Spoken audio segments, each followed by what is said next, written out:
Hello, and welcome to 5 Minute Math. Today we are looking at the TEKS tool strip diagram. We are working with equal groups with a problem related to TEK 5.3b, and we'll solve it in 5 minutes or less.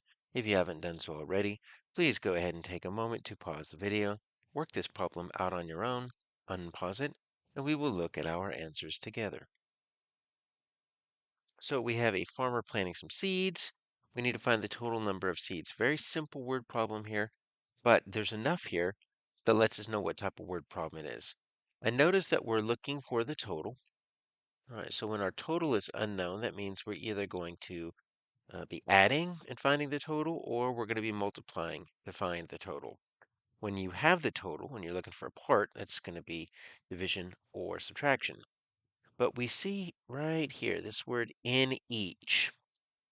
Whenever we see an in each or per or the same number in each group, that is our clue that we are dealing with an equal groups problem. So if we have equal groups problem, we have four things. We've got something that tells us equal groups, which we have in each. We have the number of groups, the number in each group, and the total. And of those last three, they're going to give you two and make you find the third. And we're looking for the total. So 583, is that the number of groups or the number in each group? Well, it tells us in each. So that's going to be the number in each group. And then my 62 garden plots, each of those are going to be a group. So number of groups. All right, so if I wanted to represent this with a strip diagram, there's a way to do it without drawing 62 groups. So what I'm going to do is I'm going to draw my strip diagram right here. And that's going to be my bar. And then I'm looking for my total. That's my unknown. So I'm just going to add that as another bar on top. You can have it below. You can have it just be a line across. It doesn't really matter.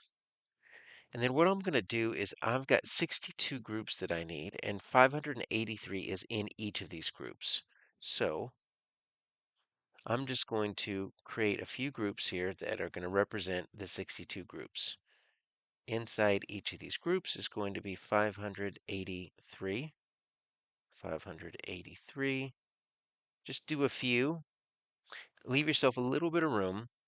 And what we're going to do is we're going to just draw an arrow and we're going to say 62 times.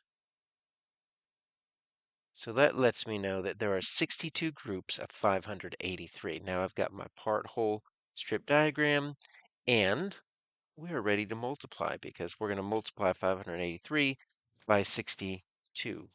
Now, looks like we are probably going to be able to at least get rid of that B. That B looks kind of off. So let's do an estimate real quick, see if we can get rid of anything.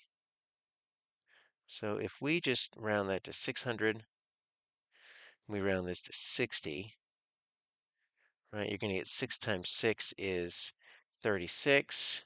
I've got 1, 2, 3 zeros in here. All right, so 36,000.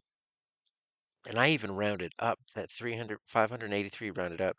So definitely this is out. And I'm also thinking that D looks a little bit too big. I think it's going to be either A or C. But let's go ahead and multiply with the actual numbers. So 2 times 3 is 6. 2 times 8 is 16. We're going to carry this 1. And then 2 times 5 is going to be that 10. Add that 1 is 11. Always recommend getting rid of whatever you carry, either by scribbling through it or erasing it before starting with the next row. We're going to put a 0 here because the 6 is not really a 6. A 6 is the 60 because it's in the tens place. So we need to start all our multiplication in the tens place. 6 times 3 is 18. We're going to carry that 1. 6 times 8 is 48. We're going to add that 1 back in. We're going to get 49. Carry the 4. And then we have 6 times 5 is 30. And then 34. Now we simply need to add these two. I've got a 6. I've got a 14. I've got a 10 and 11. 1, 2, and then a 6. All right, so it was one of those two. And our answer is going to be A, 36,146.